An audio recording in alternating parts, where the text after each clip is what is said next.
extraordinaire des droits de l'homme, où on a condamné le Rwanda. C'est ça, on a condamné le Rwanda. Et il a cessé le fait immédiat. Parce que ce n'est pas normal, nous, en tant que Congolais, nous puissions toujours subir ça. Les familles disloquées. Aujourd'hui, les élèves ne vont pas à l'école à cause de ça. Il y a eu Pierry. Ils sont même en manque de besoins primaires, comme l'eau et l'électricité. C'est pas normal. Ce n'est pas normal, Jenny Mujinga. C'est la raison pour laquelle le pasteur Joseph Abraham Kikonga Diam s'est dit, je ne peux pas me taire. C'est bon que je passe à la radio-télévision congolaise pour donner également ma voix. Pasteur, bonjour. Bonjour, monsieur Jean. Vous allez bien? Très bien, Dieu fait grâce. Ok, mais vous avez vu Madame Jenny Mujingalon? Je l'ai très bien vu, une belle dame. Merci. Fierté de la RTNC. Merci. Alors, pasteur, un message.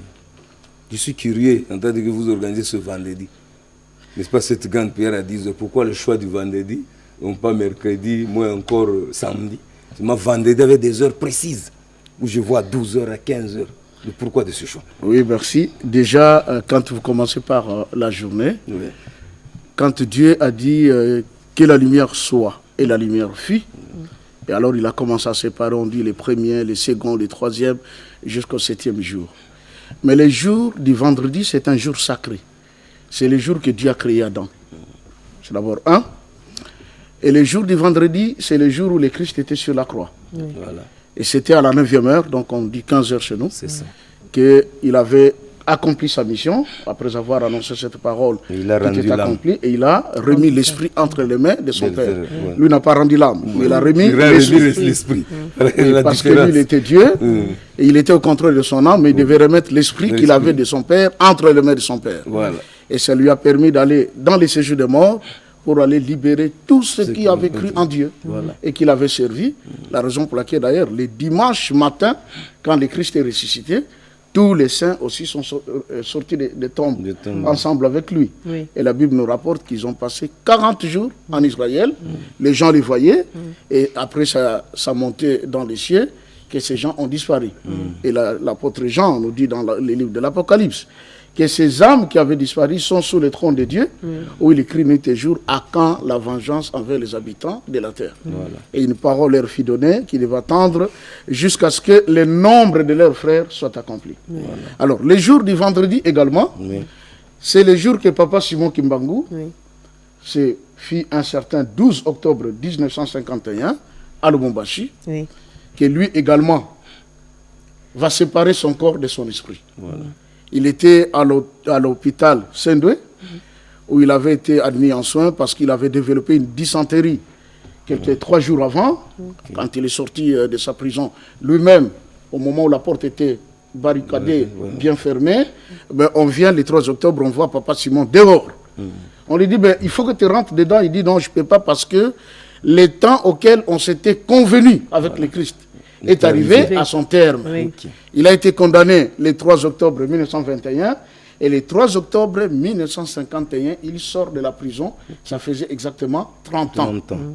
Alors, quand il est sorti, après, il va développer une petite dysenterie. On l'amène à l'hôpital de Saint-Louis, où il était soigné. Et d'ailleurs, je me rappelle que... Exactement. L'histoire rapporte qu'il y a eu les prêtres catholiques et une sœur qui s'appelait Vaudi, qui sont venus voir Papa Simon pour les sacrements des malades, parce qu'il se disait, bientôt il va mourir. Alors il leur avait posé la question, vous êtes venus faire quoi? Ils ont dit, non, mais nous sommes là parce qu'on doit faire les sacrements. On voit par rapport à votre état que bientôt vous ne serez plus avec nous. Il dit, bon, si vous êtes réellement des serviteurs et servantes de Dieu, dites-moi quand je mourrai et à quelle heure. Alors le prêtre dit, mais Simon Kimbangu, cette question-là, mais c'est dur. Pasteur, je crois que l'histoire, elle est grande, mais j'aimerais que nous puissions entrer dans les vifs du sujet. En bref, c'était également le vendredi 12 octobre que Papa Simon a séparé son esprit de son corps. 12 octobre 1950. Alors, le message aujourd'hui, nous sommes en train de subir la rigueur, n'est-ce pas, de mauvais goût à l'est du pays. Quel message que l'Église Kimbanguiste nous donne aujourd'hui par le biais de votre modeste personne? Merci beaucoup. D'ailleurs, je dirais que ce que l'Église Kimbanguiste donne comme message, mais c'est que Papa Simon Kimbangu donne comme message à tous les Congolais du monde entier. Sans distinction. Sans distinction, hommes et femmes, riches et pauvres, libres, esclaves. Tous. c'est le message que je suis venu apporter ici. Voilà, lequel? Le message, c'est lequel? S'il faut que je prenne juste une petite anecdote. Il y a un pasteur ivoirien qui s'appelle le docteur Ake. Il venait de prêcher il y a quelques jours ici. Il dit, depuis la Côte d'Ivoire, il dit, cher Ivoirien, il y a quelque chose qui dérange mon esprit. C'est que lorsque le président Tshisekedi de la République démocratique du Congo a pris pouvoir, il avait organisé une grande prière au stade des martyrs, où il a dédié la nation entre les mains du Dieu d'Israël. Et quelques jours après, il a également fait un tour en Israël pour traiter alliance avec ce peuple. Mais curieusement, le Premier ministre, Benjamin Netanyahu, va déclarer qu'à partir de maintenant, et il se range du côté du Rwanda. Et que quiconque toucherait le Rwanda rencontrera Israël sur son chemin. Quel paradoxe. Alors, le pasteur a posé la question. Je me pose maintenant la question de savoir quel Dieu les Congolais vont-ils invoquer en ces moments précis. Parce que le Dieu d'Israël auquel ils se sont confiés, son peuple est allé du côté des ennemis des Congolais. C'est une matière à réflexion. Alors, à la fin, il dit, mon cœur saigne. Parce que les Congolais ne se connaissent pas. Ils ne savent pas que c'est même eux, le peuple de Dieu. Ils s'ignorent. Ils s'ignorent, comme disaient les journalistes. On l'a dit en médecine. Hein? Un homme bien portant, c'est un malade qui s'ignore. Voilà. C'est ça notre adage. Alors, il dit, mais c'est eux le peuple de Dieu et que Dieu vit même avec eux. Mais malheureusement, au Congo, on ne sait pas ça. Alors, ce Dieu-là, parce que, vous savez, monsieur le journaliste et madame, je dirais, moi j'ai passé 32 ans dans les réveils. Et 20 ans comme pasteur à temps plein. Moi, je dis, je suis kimbanguiste. Ce n'est pas quelqu'un qui est venu me prêcher pour dire, tu vois l'église kimbanguiste, tu vois Papa Simon. Papa Simon m'est apparu, maintes reprises. Et après 90 jours de jeûne et prière. C'est là que j'ai eu cette expérience. Alors, le message, c'est lequel? Voilà. Il m'envoie pour dire ceci. À partir de ce vendredi, 14 février, il est demandé à tout Congolais, où qu'il soit, à 10h, à 12h et à 15h, de prier pour la nation. Notre grand sujet, c'est de demander à lui, Papa Simon Kimbangu, qu'il voit la situation du pays, qu'il se souvienne de ses 30 ans de prison.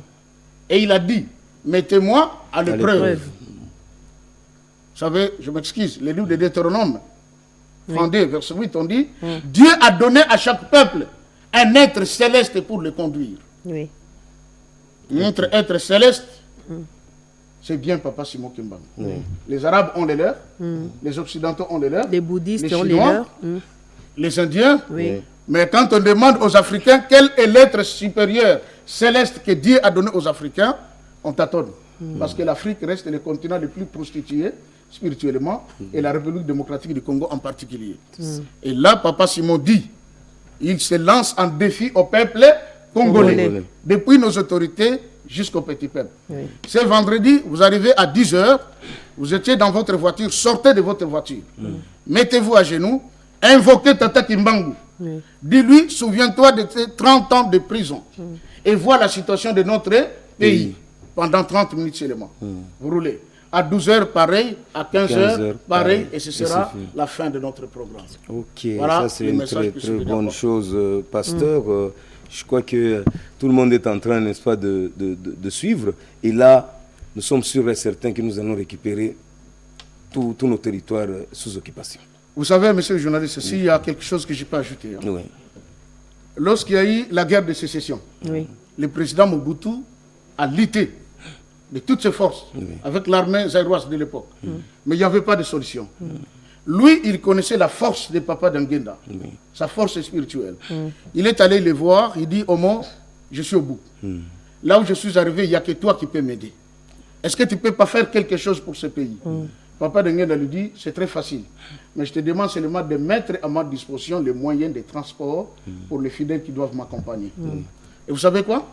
Papa Dangenda a pris les fidèles kimbanguistes, quelques-uns, il les a menés à Boma, là où se trouve la tombe de Koko Kinzembo, cette dame qui avait élevé Tata Simon Kimbangu, et qui a été injustement condamnée en Bantangungu et reléguée à Boma. Et quand ils sont allés, ils ont prié, Quelques jours après, le président Mobutu va envoyer le général Massiala. Ça n'a pas fait long feu. La sécession avait pris fin. Ok. Vous voyez? C'est une preuve que nous devons prier ce vendredi. C'est une preuve. Oui. Et je dis encore, en Israël, la nation d'Israël, depuis 1958 jusqu'à 61, il ne pleuvait pas. Pendant 3 ans et demi. Oui. Ils se sont dit, il n'y a plus de solution. On a fait tout ce qu'il fallait. Alors, qu'on aille chercher les fils de Simon Kimbangu au Zaïre, au Congo à l'époque. On est venu, on a invité Papa Dangenda. Il s'est amené en Israël avec les bamboutas de l'église.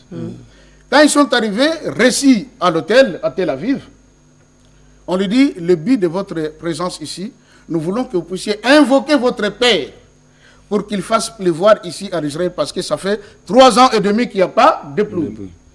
Papa Dangenda a dit au bambouta, on se met tous ensemble, nous allons prier, que Papa ait pitié pour qu'il y ait la pluie. Les bamboutas ont dit à Papa Dangenda, cette affaire ne nous concerne pas, elle te concerne. Daniel. Alors que vous dites ici, chaque État son Dieu. Nous, Papa Simon, qui c'est le Dieu d'Afrique, donc ils ont fait recours au Dieu d'Afrique. Recours au Dieu d'Afrique. Oui. Et je vous signale en passant, quand Papa Dangenda a fait sa prière, la pluie a commencé ce soir-là. Jusqu'au matin, il commence à avoir inondation. Et on a dit qu'il invoque son Père pour arrêter la pluie. Cette pluie-là. Ok. Tout excès nuit. Voilà, pasteur, il y a une question qui nous est venue d'un téléspectateur. Merci. Qui aimerait savoir 30 ans de prison de Papa Simon Kimbangu et 30 ans de guerre à l'est de la RDC. Est-ce juste une coïncidence ou c'était déjà écrit ou prédestiné? Vous savez, on a toujours dit auprès de Dieu, le hasard n'existait pas. Oui. C'est ainsi qu'aujourd'hui, Papa Simon dit, mettez-moi à l'épreuve. Parce que ça fait 30 ans. Vous voyez 30 ans de prison, 30 ans de guerre. Maintenant, il dit, mettez-moi à l'épreuve, invoquez-moi. Ne cherchez pas un autre Dieu. Vous savez comment on a prié beaucoup de dieux. Mais on n'a pas trouvé des solutions. C'est comme au temps du roi Akab. Il y avait les prophètes de Baal, il y avait les prophètes d'Astarté, et il y avait Élie qui restait pour l'Éternel. Alors Élie a compris qu'il y avait la confusion dans la nation. C'est là qu'il a dit qu'on invoque le Dieu qui répondra par le feu. C'est celui-là que nous allons suivre. Et nous connaissons la suite. Papa Kimbangu aussi dit qu'on le mette à l'épreuve durant cette journée du vendredi. 10h, 12h, 15h. Voilà. Ok, merci beaucoup. Alors, on termine par là. Un message particulier que vous pouvez ajouter en dehors de ce message clé que vous avez apporté, c'est lequel avant de se dire au revoir. Le message particulier, je resterai sur cette même d'idée. Papa Simon, c'est quelqu'un qui nous a été très mal présenté au Congo. Nous sommes à la RTNC. Savez-vous qu'ici, c'est un ancien cimetière des peuples autochtones? Lorsque Papa Simon est arrivé à Kinshasa en 1921, ici, les Belges l'ont emmené ici au cimetière en disant, là, nous avons enterré quelqu'un. Dites-nous, il s'agit de qui? Quel est son nom? Papa Simon dit, oh, vous voulez seulement savoir la personne que vous avez enterrée et connaître son nom. Mais moi, je veux aller plus loin. Il dit à la personne qui était dans la tombe, enterrée depuis, monsieur, je te demande de sortir de la tombe. Et il est sorti. C'était un Belge. Il est sorti de la tombe, ici, sur cette terre de la RTNC. Quand il est sorti de la tombe, le Belge qui était là enfoui. Et lui s'est entretenu avec les morts, ressuscités. C'est après que les Belges ont récupéré leurs frères pour les renvoyer en Belgique. Certains Belges ont dit, cet homme n'est pas prophète, il est Dieu. Lazare, le Christ, pour qu'il soit arrêté. Son dernier miracle, c'était celui d'avoir ramené Lazare d'entre les vivants. Lui qui était déjà 4 jours après sa mort. Exactement. Mais les Belges qui étaient sortis d'ici, ils dataient de plusieurs mois, de plusieurs années. Vous voyez, on nous a présenté Papa Simon comme le prophète Simon Kimbangu, mais je viens dire ici que Papa Simon Kimbangu n'est pas un prophète. C'est cet esprit supérieur céleste qui est venu au Congo, il est Dieu. S'il faut prêcher, nous irons très loin. Merci beaucoup, pasteur. On aura besoin de vous. Ce ne sera pas la dernière fois qu'on puisse vous recevoir. Vous avez donné plusieurs révélations. Il sait que la liste des révélations est longue et populaire, mais ce n'est qu'une partie remise. Alors, nous avons reçu pour vous, fidèles téléspectateurs, le pasteur Joseph Abraham Kikonga Diamou, pasteur, n'est-ce pas, de l'église de Kimbangu, comme on dit, pasteur d'une recommandation n'est-ce pas, venu du père spirituel, il a donné le message clé. Faites un effort le vendredi, 14 respectons février. le mot d'ordre. 10h, 12h, 15h. Prions. 30 ans, ça suffit. Oui. Au bureau, sortez, mettez-vous à genoux, priez. Priez. Merci beaucoup. Alors,